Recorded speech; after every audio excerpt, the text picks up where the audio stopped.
As I've mentioned in previous videos, owning property is essential for keeping control over one's life. Let's say I borrowed a cup of sugar from you with the understanding that I would pay it back. At the time I borrowed it, I could write you an IOU, meaning I owe you what I took. I owe you 1 cup sugar.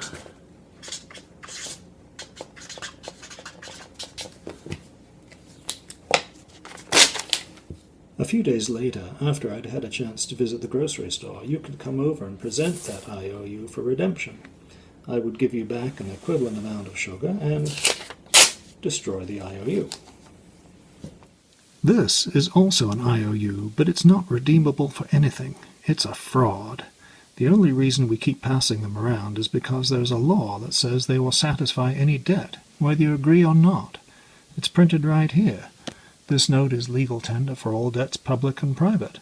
So if you insist on being paid in something else, the law says, too bad, you're getting dollars. Legal cases about this are rare, and I'll explain why in the next video, but the laws exist. You can look them up. Now, for most of my life, I've never seen anything else. I remember seeing a few of their predecessors. These were actually redeemable for gold and silver. Why gold and silver? Let's look at history. For eons, people have found it beneficial to specialize in a particular profession and exchange goods.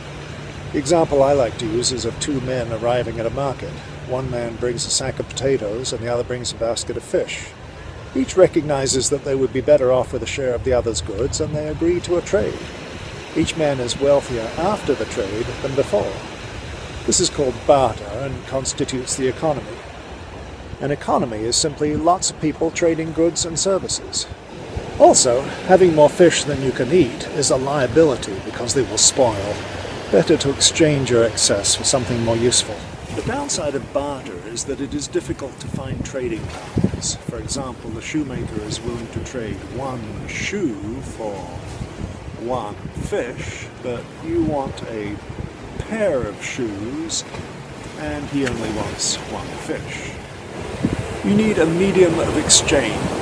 You need some small intermediate value that is agreeable to both parties. You need money. So let's examine the possibilities. How about a handful of sand for 1 of your fish? Not enough? I'll give you a bucket full of it. Still not enough? There's lots of it lying around. I'll give you 1,000 tons of it for that 1 fish.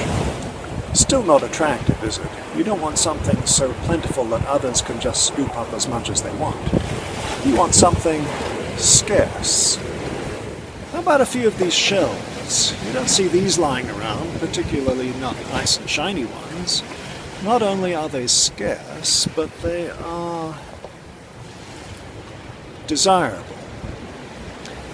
There is historical evidence that these exact shells, cowrie shells, were used as money for a long time in parts of the world where they could be found. So you can take these home and put them in a safe place and spend them later. They are durable, meaning that they will keep their value over time. They will probably be just as desirable tomorrow or next year.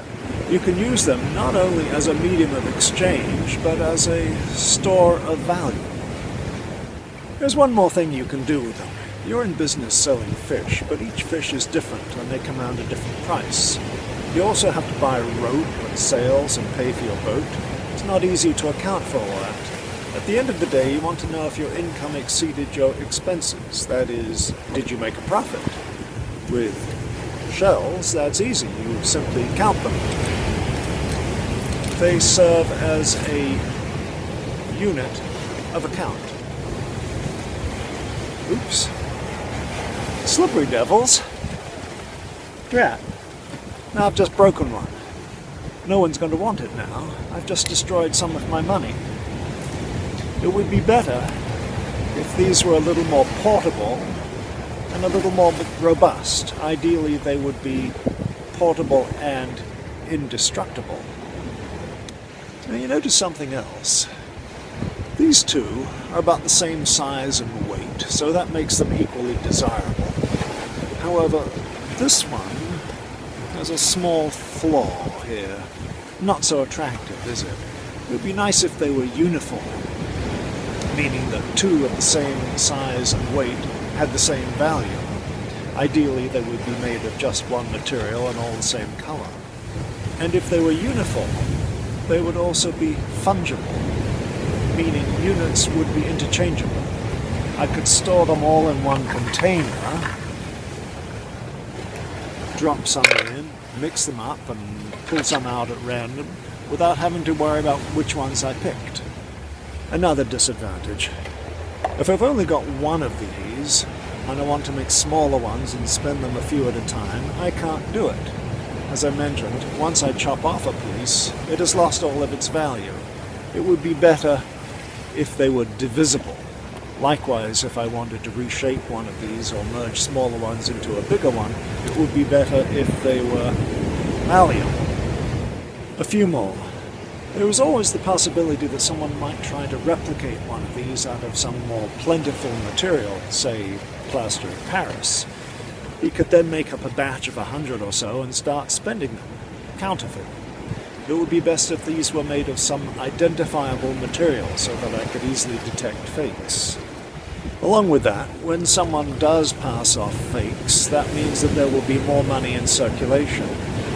Remember that the price of goods is determined by how much people are willing to pay. More money available means prices go up.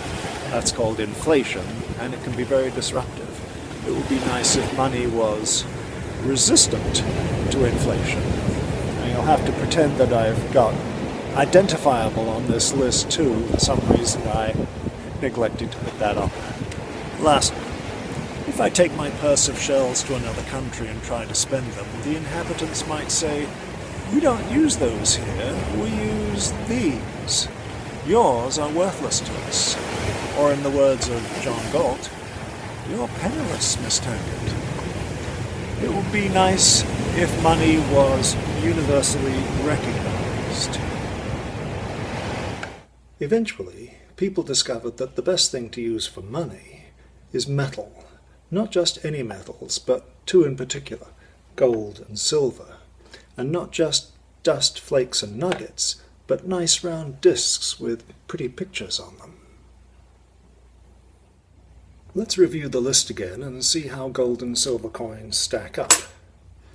You'll notice I've added the missing one. Scarce? You bet. Desirable? Absolutely. They are shiny and pretty, especially with design stamped all over them. Heavy in the hand, easy to clean, non-toxic, quite useful for jewelry and other purposes, and they make a happy jingle sound.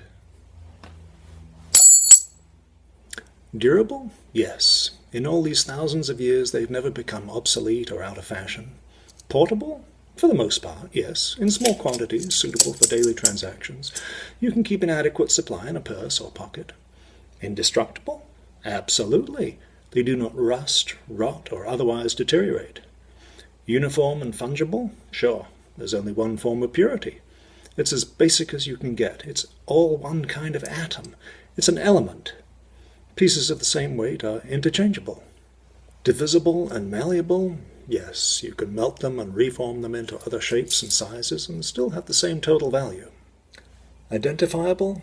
Oh yes, they are easily recognizable. You can determine its purity by measuring its specific gravity.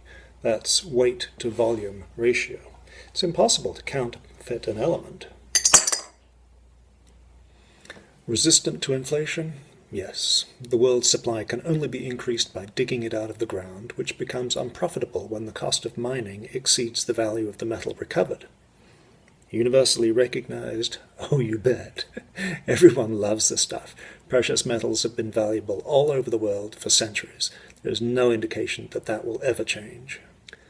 Now, just for fun, let's take a look at some other things that have been used for money in the past and see how well they satisfy the list. We can see at a glance that they die or turn to dust, or we consume them. They're difficult to carry. Mostly they vary too much in size, shape, and quality and can't be easily reshaped. None of them are as suitable as gold and silver. This is why an economy based on indestructible hard currency is known as sound money. And by the way, you have probably heard of platinum and palladium.